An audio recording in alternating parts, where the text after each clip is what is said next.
संपूर्ण Bible can के वंशज। तब कौन यहोवा के सम्मुख से निकल गया और नोद नामक देश में जो सदन के पूर्व की ओर है रहने लगा।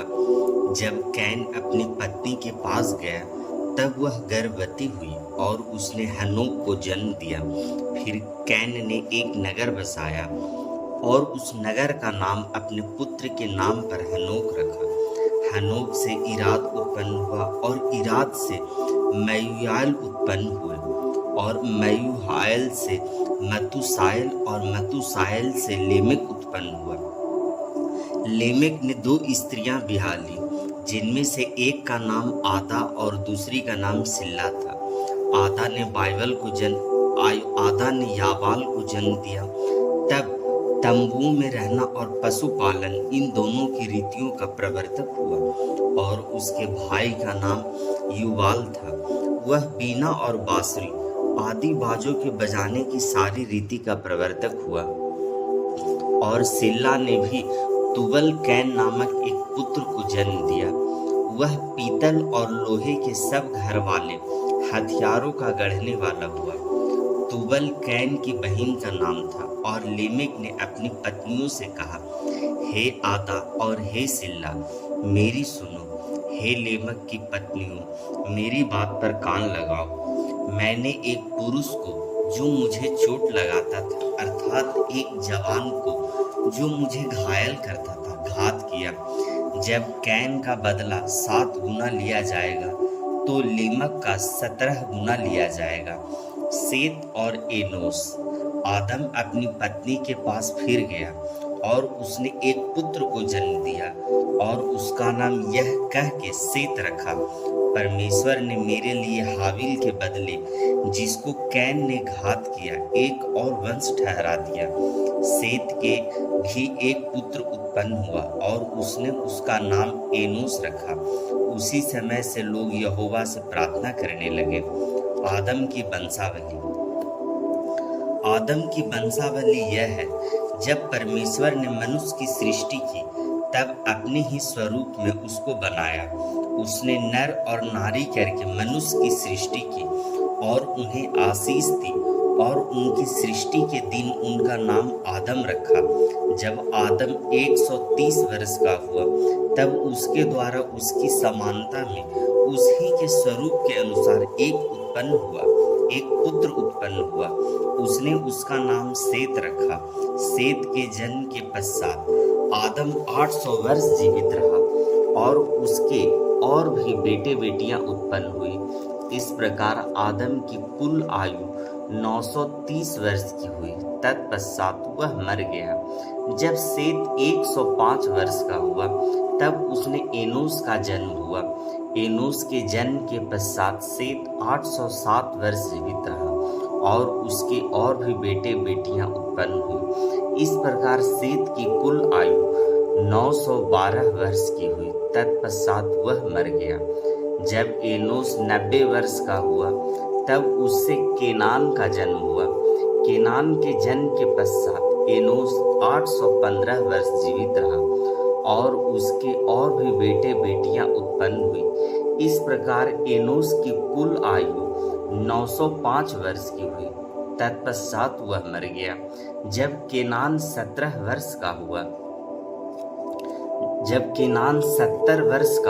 तब उससे महलेल का जन्म हुआ।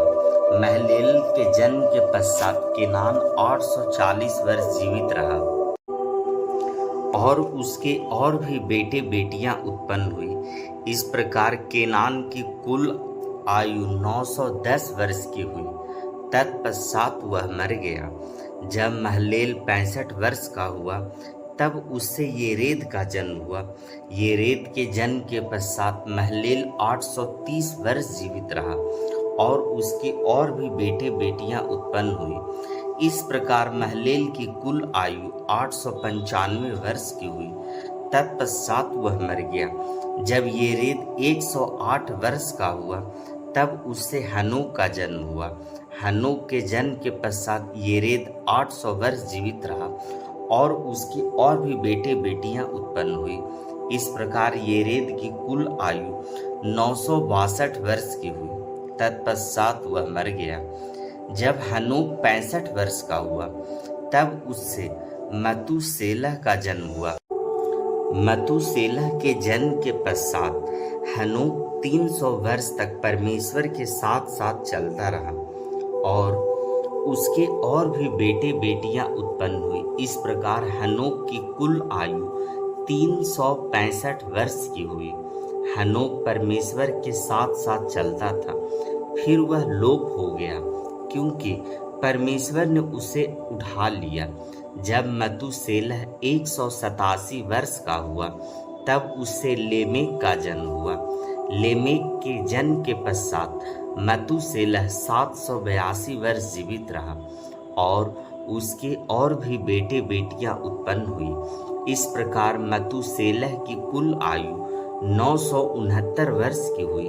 तत्पश्चात वह मर गया। जब लेमेक 182 वर्ष का हुआ तब उससे एक पुत्र का जन्म हुआ। उसने उससे कहकर उसका नाम नूह रखा। यहोवा ने जो पृथ्वी को शाप दिया और उसके विषय यह लड़का हमारे काम में और कठिन परिश्रम में जो हम करते हैं हमको शांति देगा।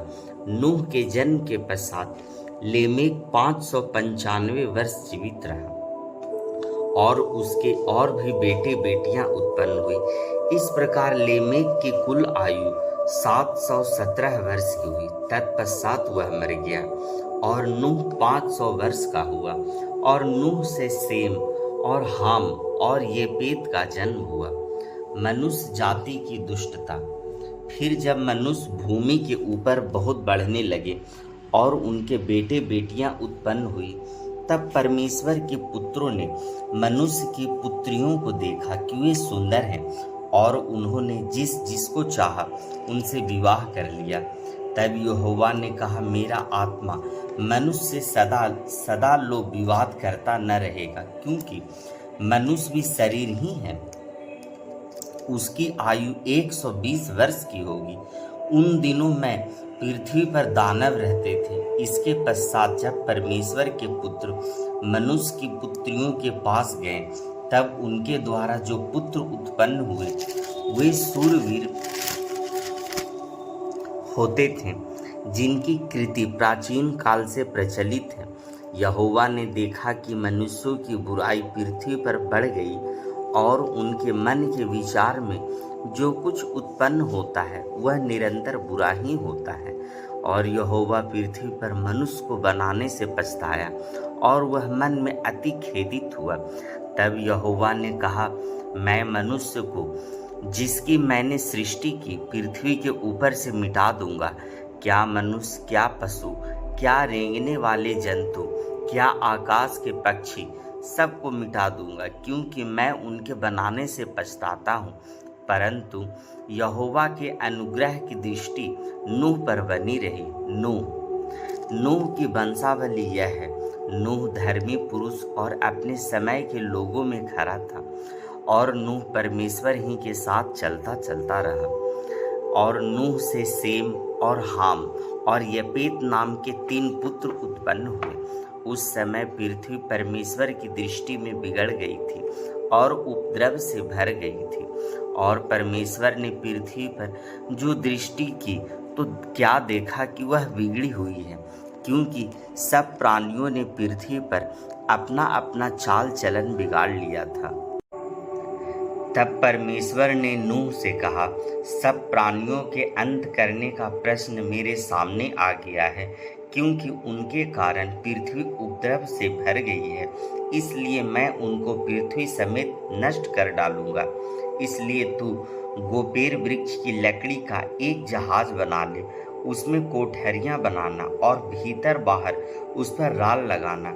इस ढंग से तू उसको बनाना।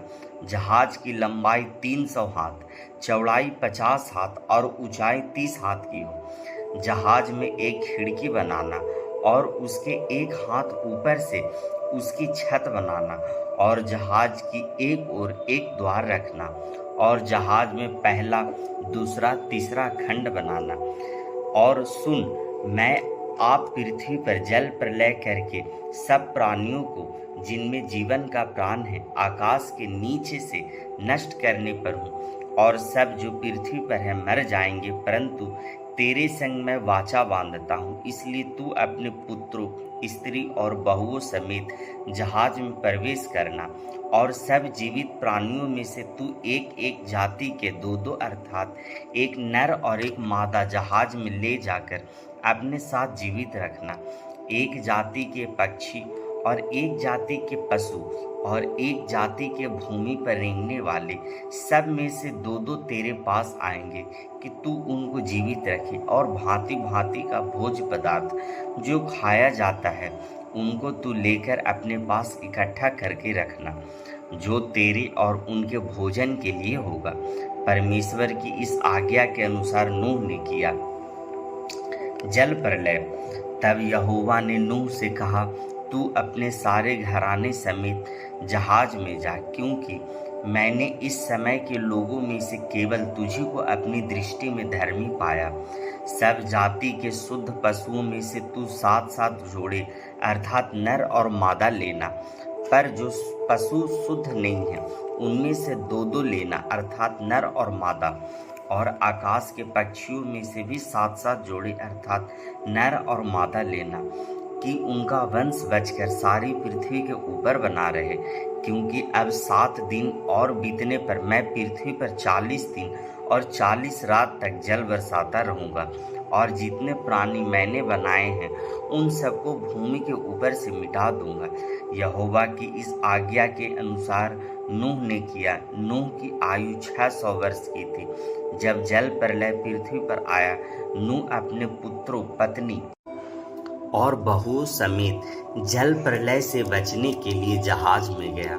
शुद्ध और अशुद्ध दोनों प्रकार के पशुओं में से, पक्षियों और भूमि पर रेंगने वाले जंतुओं में से भी 2-2 अर्थात नर और मादा जहाज में नूह के पास गए, जिस प्रकार परमेश्वर ने नूह को आज्ञा दी थी। 7 दिन के उपरांत प्रलय का जल पृथ्वी पर आने लगा। जब नूह की आयु के 600 वर्ष के दूसरे महीने का 17वां दिन आया, उसी दिन बड़े गहरे समुद्र के सब सोते फूट निकले और आकाश के झरोखे खुल गए, और वर्षा 40 दिन और 40 रात निरंतर पृथ्वी पर होती रही। ठीक उसी दिन नूह अपने पुत्र सेम, हाम और येपेत और अपनी पत्नी और तीनों बहुओं समेत और उनके संग एक एक जाति के सब बनैल पशु और एक एक जाति के सब घरेलू पशु और एक एक जाति के सब पृथ्वी पर रेंगने वाले जंतु और एक एक जाति के सब उड़ने वाले पक्षी जहाज में गए।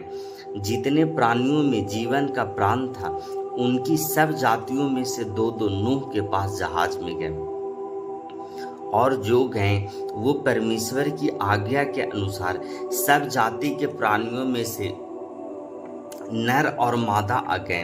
तब यहोवा ने जहाजों का द्वार बंद कर दिया। पृथ्वी पर 40 दिन तक जल प्रलय होता रहा और पानी बहुत बढ़ गया, जिससे जहाज ऊपर को उठने लगा और वह पृथ्वी पर से ऊंचा उठ गया। जल बढ़ते बढ़ते पृथ्वी पर बहुत ही बढ़ गया और जहाज जल के ऊपर तैरता रहा। जल पृथ्वी पर अत्यंत बढ़ गया और यहाँ तक कि सारी धरती पर जितने बड़े बड़े पहाड़ थे सब डूब गए। जल 15 हाथ और ऊपर बढ़ गया और पहाड़ भी डूब गया। और क्या पक्षी, क्या घरेलू पशु, क्या बनैल पशु और पृथ्वी पर सब चलने वाले प्राणी और जितने जंतु पृथ्वी में बहुत आयात से भर गए थे, वे सब और सब मनुष्य मर गए। जो स्थल पर थे उनमें से जितनों के नथनों में जीवन का श्वास था सब मर मिटे। और क्या मनुष्य, क्या पशु, क्या रेंगने वाले जंतु, क्या आकाश के पक्षी जो भूमि पर थे सब पृथ्वी पर से मिट गए। केवल नूह और जितने उनके संग जहाज में थे वही बच गए। और जल पृथ्वी पर 150